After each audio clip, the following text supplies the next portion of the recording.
Meus amigos, minhas amigas, estamos aqui de volta, dando continuidade ao estudo do Livro dos Espíritos, neste programa que é feito com muito carinho para mim, para vocês, numa produção da Comunhão Espírita de Brasília, tendo em vista divulgar a doutrina espírita, especificamente o Livro dos Espíritos. E a proposta é esta: estudar o Livro dos Espíritos de acordo com as nossas experiências diárias. Daí o nome do programa, o Livro dos Espíritos em Nossa Vida. Hoje nós vamos dar continuidade ao estudo da liberdade de consciência, mas só depois da nossa vinheta. Até já. Começa agora o programa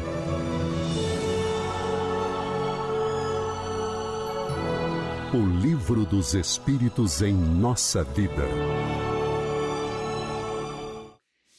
Meu amigo Alcir Almeida, aqui estamos para mais um programa, estudando a liberdade de consciência. Seja bem-vindo. Obrigado, Ricardo. Obrigado a cada um de vocês que nos acompanham pelas mídias sociais da Comunhão Espírita de Brasília. Lembrando que a Comunhão, nesse início de 2024, fez uma grande reformulação. Estamos trabalhando agora em 4 canais, né? Então aqui vocês estão assistindo os nossos programas por intermédio do canal Comunhão Espírita de Brasília, que você pode acessar pelo youtube.com/Comunhão Espírita de Brasília.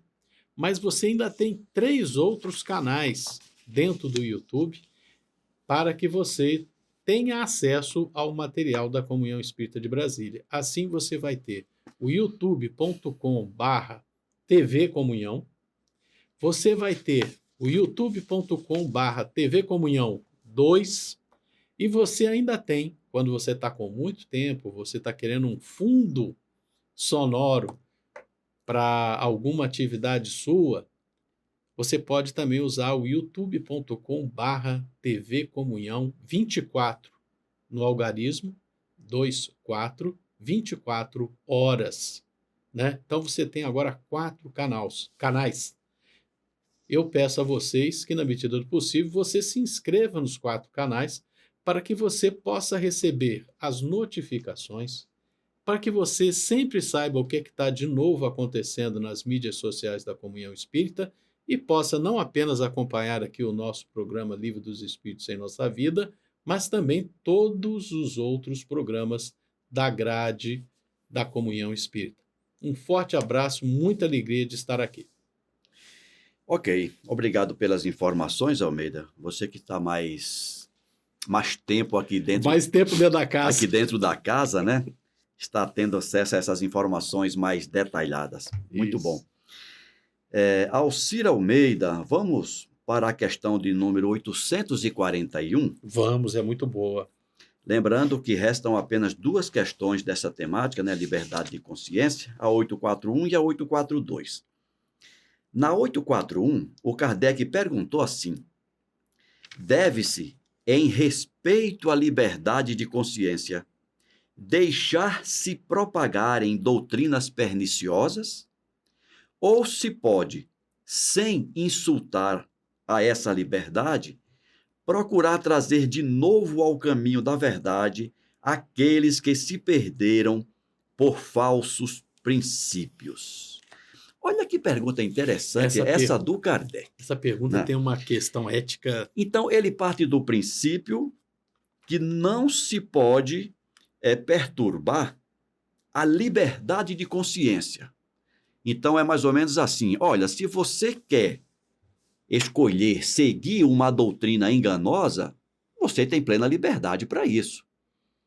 Eu não tenho o direito de impedir a tua escolha. Você tem liberdade para escolher. Mas aí ele pergunta: em respeito a essa liberdade, devemos permitir, deixar que se propague coisas enganosas, ou podemos trazer para o caminho da verdade aqueles que se deixaram enganar, que se deixaram levar pelo canto da sereia?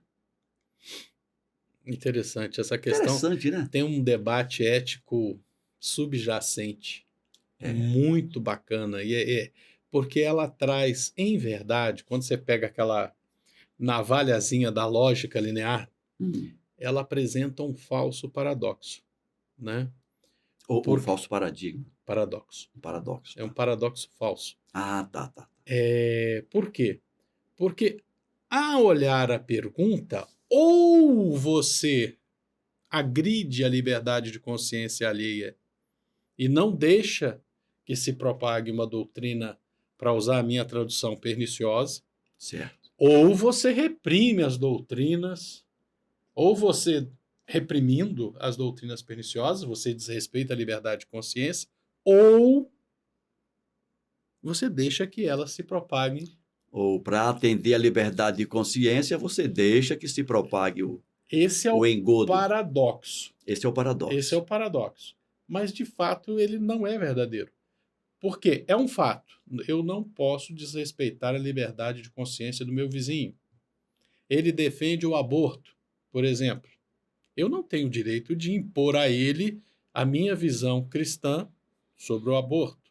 Eu não tenho como impor a ele como verdade absoluta, embora eu tenha essa percepção, que o aborto é errado. Ele acredita no aborto como controle de natalidade, como exercício de liberdade. Eu não tenho como demovê-lo dessa situação. Mas isso não quer dizer que eu vou deixar que essa ideia se propague na sociedade sem uma contradita. Se eu puder intervir de alguma forma... E como é que eu vou intervir de alguma forma? Eu vou dizer aqui na frente desse microfone, falando com você, divulgando para os nossos irmãos, que a doutrina espírita é contra. Que o aborto significa negar a vida a alguém que está chegando,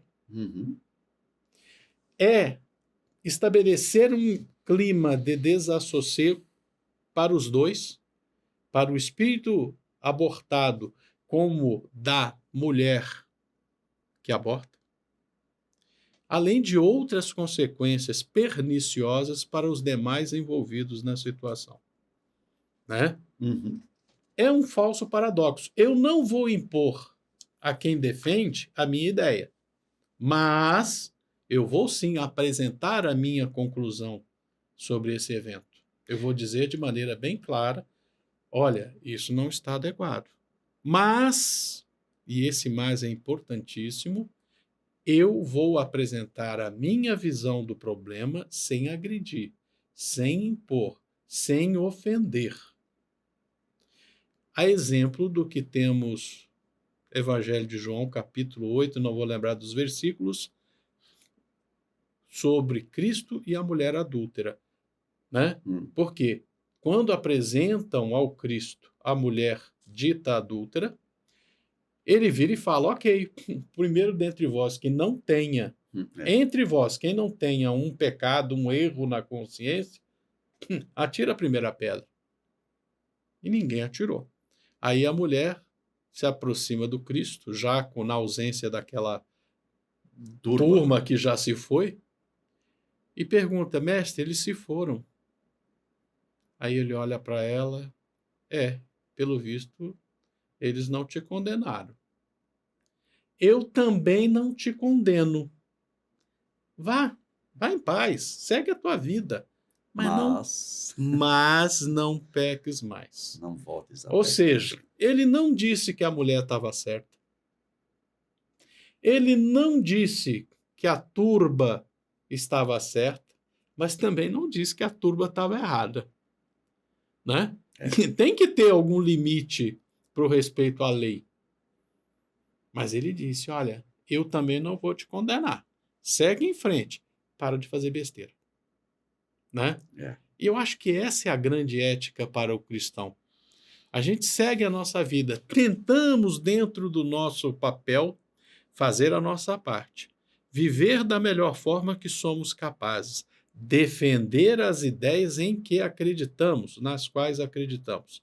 Mas isso não significará agredir a liberdade de consciência do próximo, nem apoiá-lo, muito menos apoiá-lo, naquilo que nós temos a percepção de que está errado. Né? Então, respondendo objetivamente essa questão, deve-se, em respeito à liberdade de consciência, deixar-se propagar em doutrinas perniciosas? Se ele tá divulgando uma coisa perniciosa, liberdade dele. Mas eu vou contrapor. Respeitosamente, amorosamente, fraternalmente, porque mais eu não sou capaz, né? É aquela história lá só para se abrir um parênteses aqui, né? Amor estrogê, amor estorge, né? Amor estorge, amor filos, amor ágape, amor crístico. Mas, se eu sou como eu não sou capaz ainda de grandes amores, que pelo menos eu olhe para esse meu irmão que tem uma ideia errada como irmão. Filosoficamente, amigavelmente, eu olharei para ele, respeitarei a opinião dele, mas direi com a maior suavidade possível: você tem essa opinião e eu respeito, mas a minha opinião é essa. Acabou. Com suavidade, sem agressão. E vida que segue. E vida que segue. Que bom que pensamos diferente. É verdade. Que bom que pensamos diferente. Do mesmo jeito que isso se aplica ao aborto, vai se aplicar a outras ideias. Ah, mas alguém fala isso e a doutrina fala aquilo. Vamos estudar a doutrina, vamos apreendê-la, compreendê-la da melhor forma, né?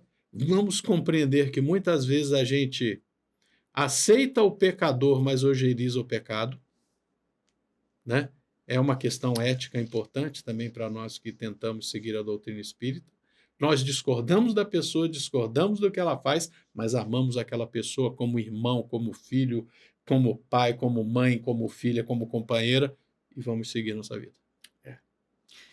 Não é porque pensamos diferentes que temos que nos afastar, que nos separar, que seguir caminhos diversos. E nem porque seguimos os mesmos caminhos temos que pensar igual. Exatamente, Almeida.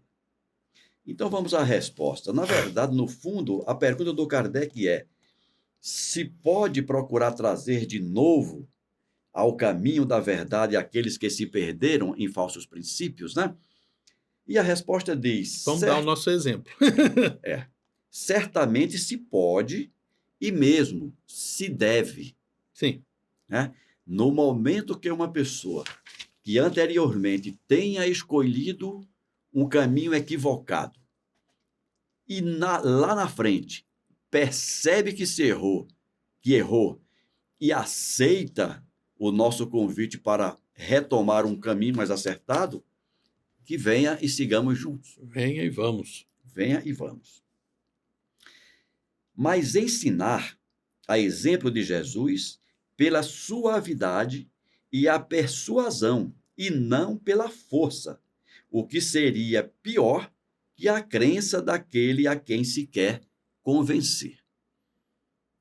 Se há alguma coisa que seja permitido se impor, é o bem e a fraternidade. Mas não cremos que o meio de os fazer admitir seja o de agir com violência. A convicção não se impõe. Eu tenho aprendido, né, Almeida, que ninguém convence ninguém de nada. Ninguém convence. Convencer é um verbo sempre pronominal.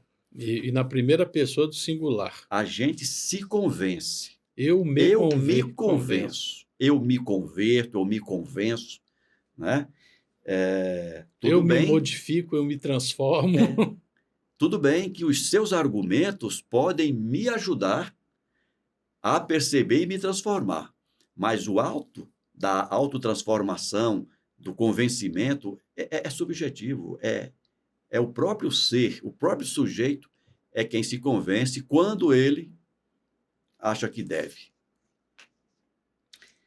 Questão 842.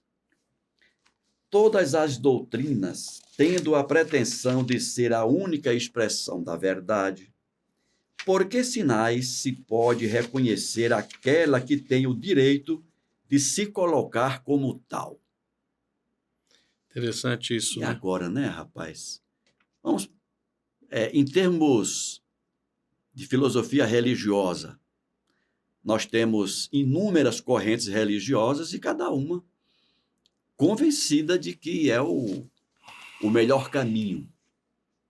E aí, o cidadão que chega para escolher uma delas, Kardec pergunta, por que sinais se pode reconhecer aquela que tem o direito de se colocar como detentora de uma verdade?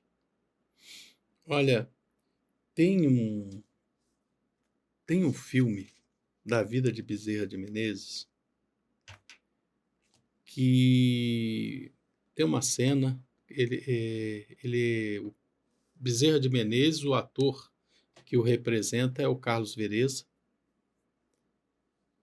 e tem uma cena em que um jornalista reproduz um fato verídico da vida do Bezerra. Um jornalista faz uma pergunta muito agressiva para o Bezerra. Mas vem cá, prova para mim que isso que você está falando é verdade. Onde que o Espiritismo está fazendo algo? Por que o materialismo não é melhor? Alguma coisa nesse sentido, né? E a resposta do Bezerra, eu não serei capaz de reproduzi-la aqui de memória, mas é justamente no sentido de dizer, olha, ok, você tem todo o direito de pensar o que você pensa. Aceito, admito que você pode estar certo, admito que muitas pessoas que seguem a doutrina espírita ainda cometem muitos erros, são muito pecadoras, são muito falhas, são falíveis, mas eu quero o seguinte, que você me prove onde o materialismo, onde a impessoalidade, onde essas doutrinas que você defende tornaram as pessoas melhores, onde elas secaram uma lágrima de uma mãe numa situação de dor, onde trouxe consolo o materialismo, onde o materialismo construiu bem, onde o materialismo construiu a boa convivência, a harmonia entre as pessoas. Se você me mostrar isso, eu viro materialista agora. Foi uma coisa mais, uma cena, merece ser assistido, está aí da internet acessível. Enfim, para responder essa pergunta, 842, qual que deve ser a melhor doutrina? Como já disse o Cristo, não há uma árvore má que dê bom fruto, e não há boa árvore que dê um mau fruto. A gente tem que olhar o que cada um faz. Olha, a doutrina espírita, que frutos ela tem trazido para a humanidade? A doutrina cristã, dentro do universo católico, que resultados tem trazido para as pessoas que a seguem? E assim todas as outras doutrinas. A gente tem que ver o que cada um está fazendo. As pessoas que estão entrando na doutrina A, B ou C, que transformações elas têm trazido para a sua vida? Que resultados objetivos têm acontecido, né? Que respostas essas diversas doutrinas trazem para as consciências dos seus adeptos? Que transformações elas implicam na vida dessas pessoas? Aí estará a verdade. Quem vai ser a melhor? É quem trouxer os melhores resultados. Simples assim. Para mim, né? E você fez uma colocação que eu acho muito interessante nessa questão, Almeida, porque como nós estamos num programa que é produzido por uma casa espírita, por uma instituição espírita, nós divulgamos a doutrina espírita. É provável que algum ouvinte, que alguém já esteja dizendo assim, eu estou convencido que a melhor é a doutrina espírita. Ok. Mas eu acho que, como eu acredito, eu acho que você vai concordar comigo, antes de nos preocuparmos aqui em divulgar a doutrina espírita, é divulgar a doutrina cristã. Ah, sim. Porque muitas vezes a gente esquece disso. O bom espírita, antes de tudo, é o bom cristão. Há muita discussão, não, porque o catolicismo, o protestantismo, o espiritismo... Eu sempre achei isso uma falta de propósito sem tamanho, porque são irmãos brigando pela mesma coisa, brigando entre aspas, né? A grande filosofia que norteia os destinos do Ocidente, por assim dizer, é a doutrina cristã. Ou, para dizer um rótulo cientificamente mais adequado, é a civilização judaico-cristã, né? Que seja, em função das particularidades humanas, das idiosincrasias, o homem achou por bem polvilhar a doutrina cristã em várias outras, tentando corrigir as falhas criadas pelos próprios homens. Quando Lutero comandou o cisma, criando a separação e dando início às igrejas protestantes, ele não fez por mal, ele estava tentando corrigir a rota, né, da igreja e do ponto de vista dele. Aqueles que, em função da ideia do Lutero, pulverizou as doutrinas, as religiões protestantes em inúmeras outras, eu quero acreditar que também fizeram isso com uma intenção boa, positiva, de esclarecer um pouco mais. O problema é que, ao fazer isso, apesar das boas intenções, nós vamos criando problemas para nós mesmos, criando divisões. Pequenos cismas. Nós vamos criando pequenos cismas até que chega um ponto em que irmãos da mesma crença cristã, irmãos que seguem a mesma filosofia cristã, acabam se digladiando teoricamente ou teologicamente em funções que não vale a pena divergir.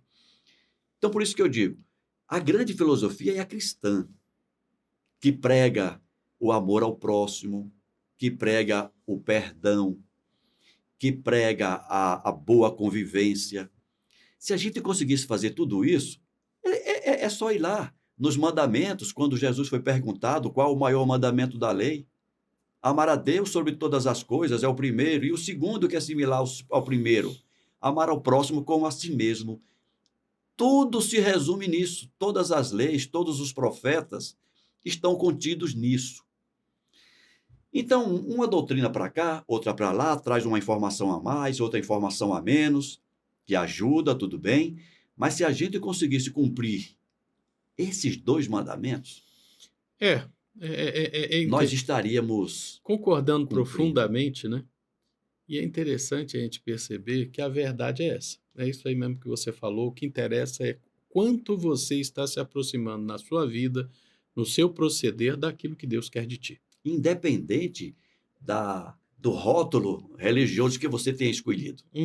E aí, dentro dessa percepção, você, cada um de nós, diante dessa pergunta, a gente tem que ver, vem cá, onde eu consigo ser a melhor pessoa? Né? Ah, não, olha, Ricardo, olha, Alcírio, eu acho muito legal o que vocês falam aí, mas eu consigo ser uma pessoa melhor na igreja tal. Meu irmão, é para lá que você tem que ir. Exatamente. É para lá que você tem que ir. Exatamente. Ah, mas não é espírita. Você está bem lá, cara. Você está dentro do grande concerto universal, do grande projeto pedagógico do Pai Eterno, que é o ciclo reencarnatório. É o melhor, onde você vai conseguir fazer melhor o seu papel. É lá que você tem que ir. É lá que você vai.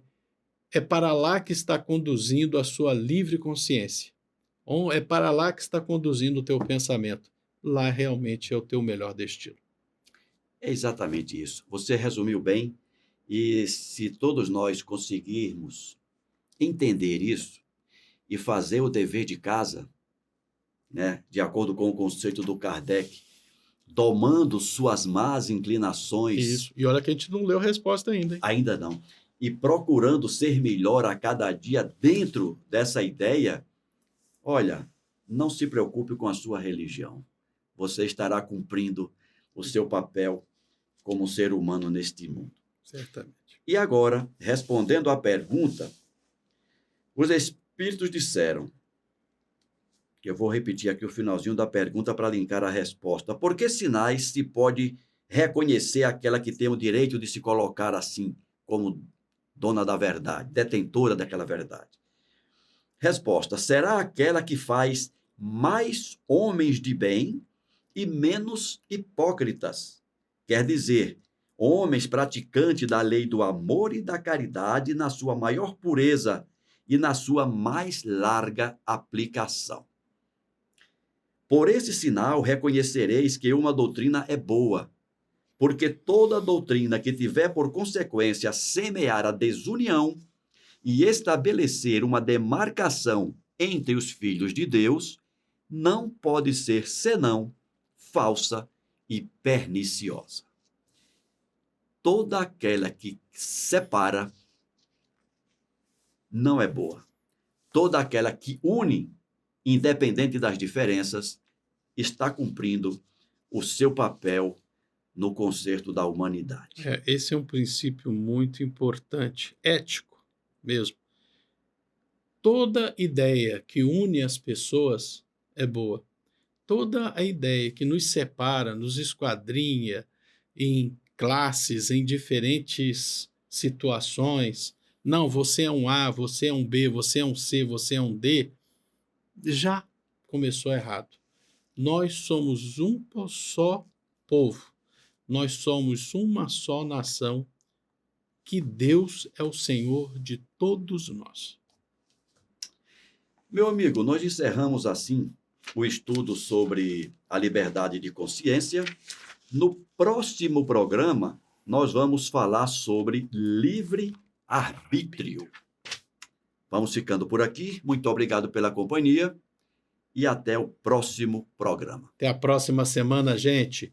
Gostaram? Deem o like. Não gostaram? Digam que não gostaram e expliquem por que não gostaram. Esse programa é de vocês. Um forte abraço.